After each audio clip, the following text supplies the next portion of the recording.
Selon les avertissements du groupe Arla et selon le niveau des prix des produits laitiers, les volumes ne sont pas suffisants et la situation va s'aggraver d'ici la fin de l'année. Chris Volkland, Volkland Partnership.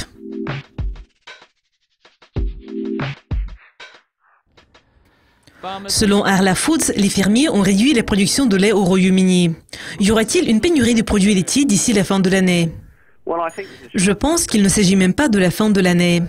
Actuellement, nous avons déjà une pénurie de produits laitiers. Et cette pénurie suit les périodes de production de lait maximale de l'année. Donc, il y a une pénurie pour le moment, parce que les prix des matières grasses et du beurre ne pourraient pas s'établir au niveau record enregistré aujourd'hui s'il n'y avait pas de pénurie. Donc, je pense qu'il y aura une pénurie d'ici la fin de l'année. L'appétit de la Chine pour les importations de produits laitiers commence à augmenter après une pause de 2 ans. Mais qui parmi les producteurs laitiers va devenir le plus grand exportateur pour la Chine? Cela dépend en grande partie du type de produits laitiers.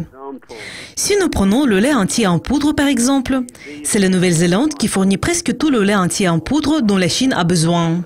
95% de 250 000 tonnes de lait entier en poudre et 50% du lait écrémé en poudre importé cette année par la Chine proviennent de la Nouvelle-Zélande. La Nouvelle-Zélande est également un exportateur important de beurre et de fromage. Mais il y a d'autres pays qui ont également de bonnes relations commerciales avec la Chine. Parmi ces pays, nous voyons les États-Unis, qui fournissent une grande quantité de lactosérum. La Chine a importé 200 000 tonnes de ce produit cette année et 60% de ces importations viennent des États-Unis qui fournissent également une quantité de plus en plus considérable de fromage à la Chine. En Europe, le commerce connaît également une accélération. L'Allemagne montre de très bons résultats s'il s'agit du lait écrémé en poudre et du lait UHT. Et la France produit un grand nombre de formules de lait.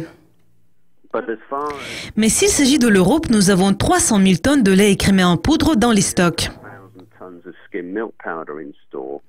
Et la Chine est considérée comme un des pays clés pour vider ses stocks. Donc l'Europe doit augmenter ses importations de lait écrémé en poudre vers la Chine. Et ce sera le point essentiel pour l'industrie laitière européenne pour ces quelques prochains mois. Et quels sont les autres facteurs qui pourraient avoir un impact sur les prix des produits laitiers? La production laitière représente une industrie multifactorielle. Le lait est une des matières premières les plus volatiles, sinon la plus volatile, en raison d'un certain nombre de facteurs. Le premier facteur, c'est la politique. À la fin de l'année dernière, par exemple, la Commission européenne a décidé d'introduire un système de réduction de la production laitière. Par conséquent, les volumes de production laitière ont chuté en Europe. Et la pénurie que nous observons aujourd'hui est partiellement provoquée par ces réductions. L'offre et la demande représentent également des facteurs importants. À l'échelle mondiale, c'est la Chine qui est probablement le plus grand consommateur de la production laitière européenne. Donc, les analystes prêtent beaucoup d'attention à ce pays. Les conditions météorologiques influencent également la production laitière. S'il fait trop froid ou trop sec, par exemple, l'herbe ne va pas pousser. Mais les fermiers ont besoin d'herbe pour nourrir les vaches. Et s'il fait trop chaud, les vaches pourraient souffrir des coups de chaleur. Par conséquent, les volumes de production de lait vont chuter. S'il fait trop humide, cela pourrait avoir un impact négatif sur les agriculteurs. Il est plus difficile pour eux de travailler et de gérer leurs affaires. Si les champs sont humides, les agriculteurs ne peuvent pas envoyer les bêtes vers les pâturages. En plus, il n'y aura pas assez de fourrage d'hiver. Par conséquent, cela affecte la volonté des agriculteurs de produire le lait. Donc, nous avons nommé 5 principaux facteurs qui influencent les volumes de production de lait.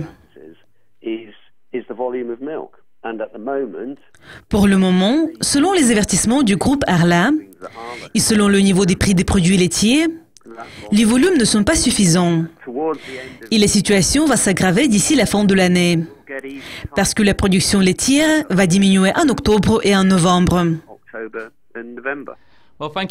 Chris, merci de vos commentaires et merci d'être avec nous.